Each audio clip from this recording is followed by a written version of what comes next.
சொந்த பந்தங்களுக்கு அதிகம் செலவு செய்பவர் யார்?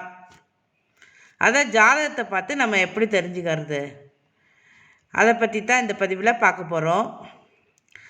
ஒரு சிலர் எந்த நாளும் சொந்தக்காரங்களுக்கு செலவு செய்கிற நிலைமை இருந்துக்கிட்டே இருக்கும்.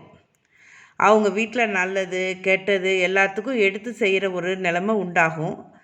அது மட்டும் இல்லை, அவங்க வீட்டில் கல்யாணம், ஏதாவது பிள்ளைங்களுக்கு படிப்பு செலவு, ஹாஸ்பிட்டல் செலவு அப்படின்னு இந்த ஜாதகர்கிட்ட உதவி கேட்டுக்கிட்டே இருப்பாங்க.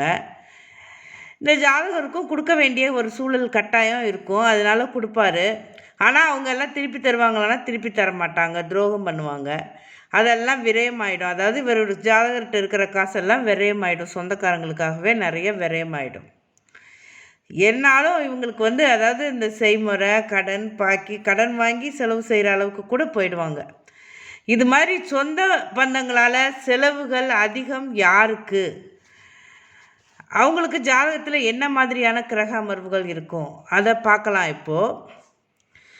அதாவது ஜாதகத்தில் லக்னத்திலேருந்து எண்ணி வருகின்ற 4ஆம் வீட்டை தான் பார்க்கணும். உறவினர்களை பற்றி தெரிஞ்சுக்கணும் அப்படின்னா 4ஆம் வீட்டை தான் பார்க்கணும். அந்த 4ஆம் வீட்டில் 12ஆம் அதிபதி இருந்தார். 4, 12 அதிபதிகள் இல்லாட்டி எங்கேயாவது சேர்ந்து இருந்தாங்க அப்படின்னா நிச்சயமாக ஜாதகருக்கு சொந்தக்காரங்களால் நிறைய செலவுகள் உண்டு அப்படின்னு புரிஞ்சுக்கலாம். அல்லது 4ஆம் அதிபதி 12ஆம் வீட்டில் இருந்தாலும் இதே நிலைமை தான்.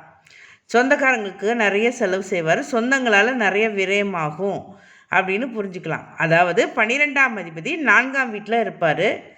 அவர் 4ஆம் அதிபரோடு இணைந்தும் இருக்கலாம், அல்லது 4ஆம் அதிபதி 12ஆம் வீட்டில் இருக்கலாம். இந்த மாதிரி நிலைமை இருந்துட்டால் நிச்சயமாக ஜாதகர் சொந்தக்காரங்களுக்கு அதிகமாக செலவு செய்துக்கிட்டே இருப்பார் தன் வாழ்நாளில்.